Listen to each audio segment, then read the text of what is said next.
Sup fam, Vince Gonzales here and welcome back to my YouTube channel. In today's video fam, we're gonna review another collaboration that Maybelline New York made, and that would be the Marvel x Maybelline New York Superstay Matte Ink collection. Alam mo naman natin guys na maganda talaga yung formula ng Maybelline New York Superstay Matte Ink. That's not questionable anymore. Pero ngayon, titingnan natin kung ano yung mga shades na nilalaman nitong Marvel x Maybelline New York Superstay Matte Ink collection na to. So if you guys are interested, what are you waiting for? Let's glow!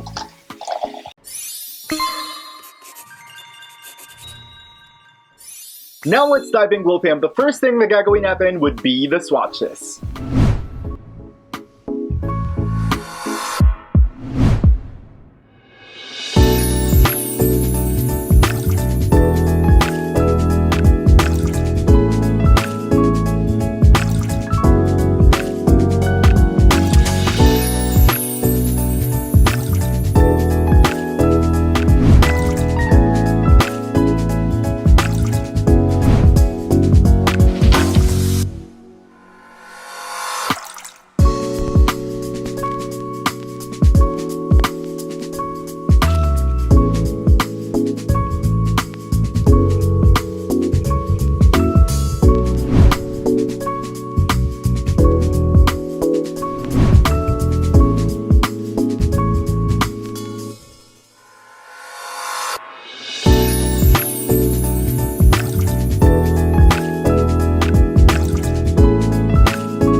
And now those are all the swatches of the Marvel x Maybelline New York Superstay Matte Ink collection. We're gonna start the review with the packaging and the component of the product. This is how the packaging looks like. It's on a silver unicorn like this. And to be honest guys, sobrang bihira ako makakita ng packaging ng Superstay Matte Ink kasi if you buy them in store, ang makukuha mo directly is yung mismong component na ng product. But on this special collaboration, meron siyang specific packaging. At the back, makikita mo yung design yung Superstay Matte Ink na makukuha mo. In front, nakalagay lang Marvel, Maybelline New York, and nakalagay Superstay Matte Ink Liquid Lipstick. On this side, you're not gonna see it clearly on the camera kasi nga super reflective tong box na to, pero nakalagay dito yung manufacturing date, meron siyang barcode, and meron siyang Japanese characters dito na hindi ko alam kung paano basahin, of course. But on this side, you will see a list of ingredients. Personally, sobrang importante yun para sa akin kasi baka there are certain types of ingredients na allergic ka, and maiiwasan mo yun if you will see the list of ingredients na meron yung product na yun. At the bottom, it says here, this contains 5 ml worth of products or 0.17 fluid ounces, and it's made in China. On top, you will see the shade number and the shade name. Now, this is how the component looks like. Sobrang cute and sobrang kakaiba ng component na to. If we're gonna compare that on the normal Maybelline New York Superstay Matte Ink. The standard Superstay Matte Ink has a white cap and the print lang Superstay Matte Ink, and its body represents its shade. However, on the Marvel x Maybelline New York Superstay Matte Ink collection, it does come in a silver reflective cap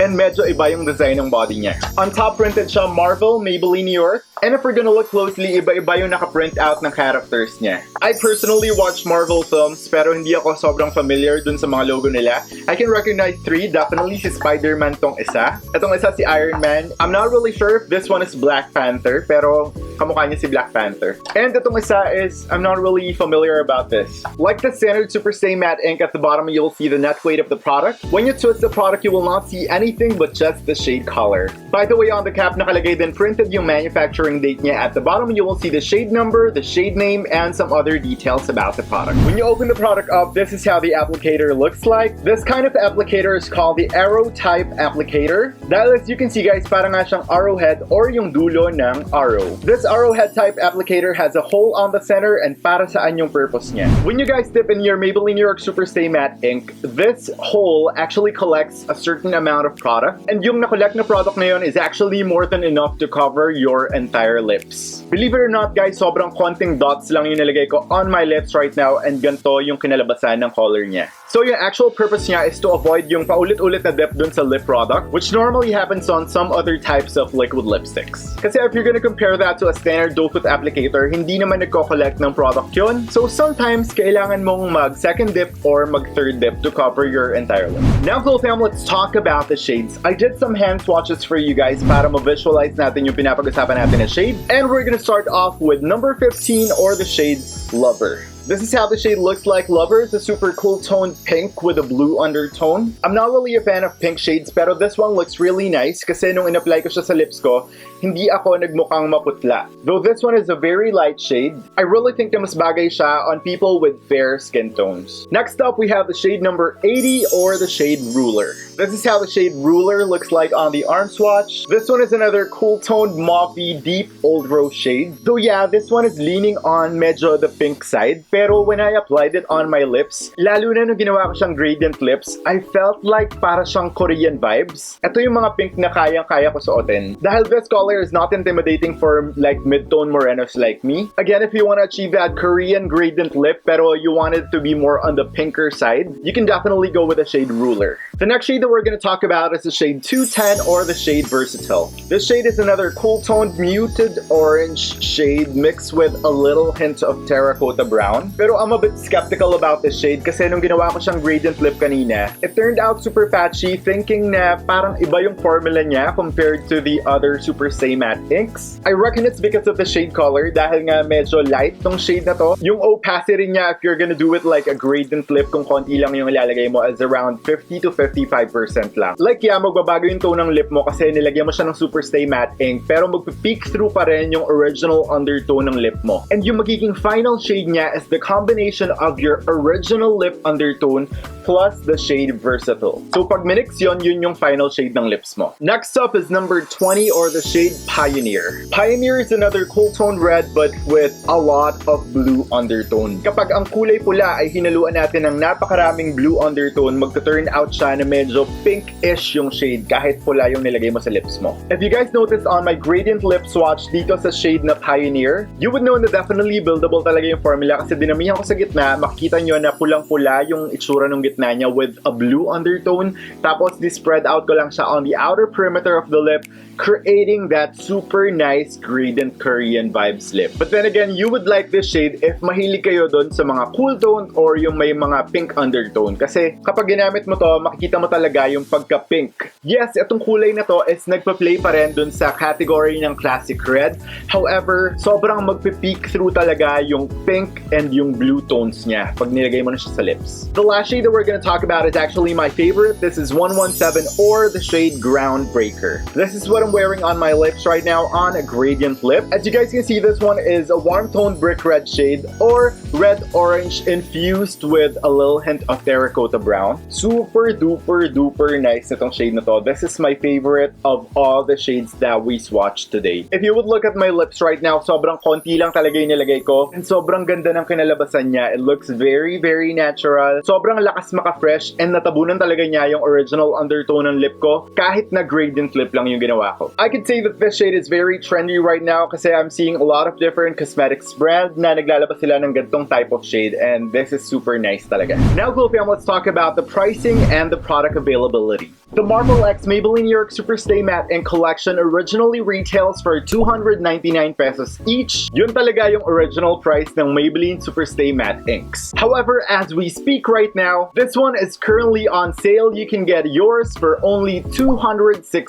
pesos each. Now, these bad boys are actually a Shopee exclusive, meaning sa Shopee nyo lang siya mabibili. Yes po, meron ding official flagship store ang Maybelline New York sa Lazada. However, dinouble check ko talaga doon yung Marvel collection nila and it's not available on Lazada. Ilalagay ko lahat ng link na kailangan nyo on the description box below if you want to try one of these gorgeous shades from the Marvel X Maybelline New York Superstay Matte Ink Collection. Before we even begin with my final thoughts, I want to share with you guys na meron actually campaign yung Maybelline PH shop on Instagram with the Marvel X Maybelline New York Superstay Matte Ink Collection. I will pop on a few pictures on the screen para makita nyo yung entry code for that specific campaign. One more thing na gusto ko sabihin sa inyo guys, if you go to their Shopee account, if you specifically specifically click on this collection, they actually have this feature wherein you can try the different shades. Paano? I-register mo lang yung face mo dito sa camera and you have the option to choose what shades you want to try on. Para makikita mo kung bagay talaga sa yung shade na pinipili mo. And I saw pala on the application, this one pala is Captain Marvel and this one is Black Widow.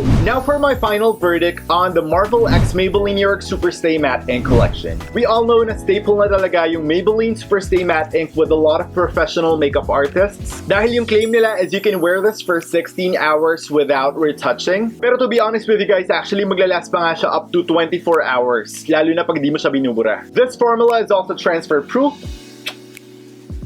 Pero syempre kung sobrang kapalong nilagay nyo kapag nag-kiss proof test kayo, meron at merong hahawa. Actually, one piece of advice lang when you use the Maybelline New York Superstay Matte Inks, you don't need a lot to cover your lips. Sobrang konti lang yung ilalagay nyo and it will last you the entire day. If we're gonna talk about the formula, it's not questionable anymore. Sobrang ganda ng formula nito as in. Pero syempre, since brutally honest review yung ginagawa natin, just a little disclaimer for those people who have dry lips, I highly recommend na mag-prep muna kayo ng lips bago kayo gumamit ng Superstay Matte Ink. When I say mag-prep kayo ng lips, mag-lip scrub kayo, i-toothbrush nyo yung lips nyo, mag-exfoliate kayo ng lips, because you have to make sure na walang dead skin cells dun sa lips mo or hindi dry yung lips mo bago mo gamitin tong Maybelline Superstay Matte Ink. It's given that this has a matte finish, kapag nilagay mo to on top of your dry lips, ang tendency is magka-crack at magka-crack yung lips mo. It's not gonna look nice all throughout the day. It's also not gonna feel nice on the lips dahil mararamdaman mo talaga na nagko-crumble up yung dry patches ng lips mo. So yeah, I highly recommend na mag-lip prep ka muna bago ka gumamit ito. Or another suggestion, drink a lot of water. Kasi drinking a lot of water makes your lips look plump.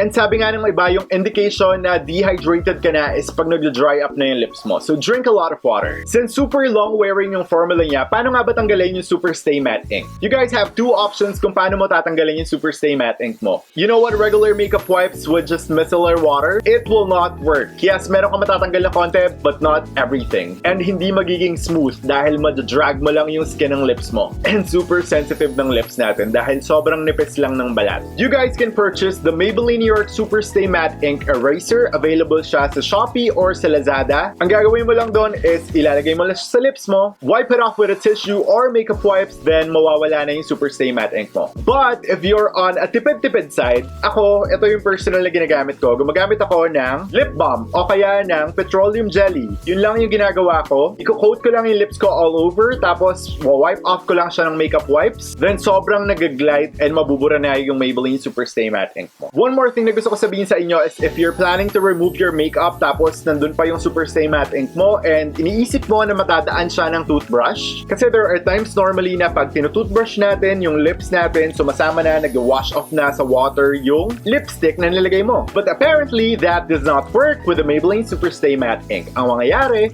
is magta-transfer lang yung lipstick mo dun sa toothbrush mo and magiging stained na yung toothbrush mo. So never ever do that. You have to make sure na tatanggalin mo muna yung Superstay Matte Ink mo bago ka mag-toothbrush. So yeah, I think this is worth the price. 299 pesos, 269 pesos on sale right now. And it already contains 5 ml worth of product. Sobrang 1 dot or 2 dots lang kailangan mo. It will cover your entire lip. I think sobrang tagal mo ito magagamit. Just another comment, one info na hindi ko makita dito sa Superstay Matte Ink is the expiration date. But generally, liquid lipsticks are good for 12 months from the open date. So if you have liquid lipsticks na more than a year na o kaya 1.5 year or 2 years na, I suggest na hindi mo na gamitin yun kasi it may not be safe and magbabago talaga yung formula niya kasi magkakaroon ng chemical reaction kapag tumatanda ang makeup. Now for my recommendation, I would go with the shade 117 or Groundbreaker. Sobrang ganda na tong shade na to. If you guys would look at the color of my lips right now, hindi lang siya bagay sa babae, pwede rin sa lalaki. Just put a little dot. Tapos it will give back life dun sa kulay ng face mo. Sobrang ganda nito. This is super worth it. And yes, available ulit siya on Shopee for only 269 pesos. If you guys want to support Maybelline on Instagram, you can follow them at Maybelline PH Shop and also follow me at XXOVince. So yeah, what do you guys think? What's your favorite shade on the Marvel x Maybelline New York Superstay Matte Ink collection? Let me know your thoughts, sound off below. That's it for today's video, guys. Thank you so much for watching. Again, Vince Gonzales here, and I'll see you on the next one.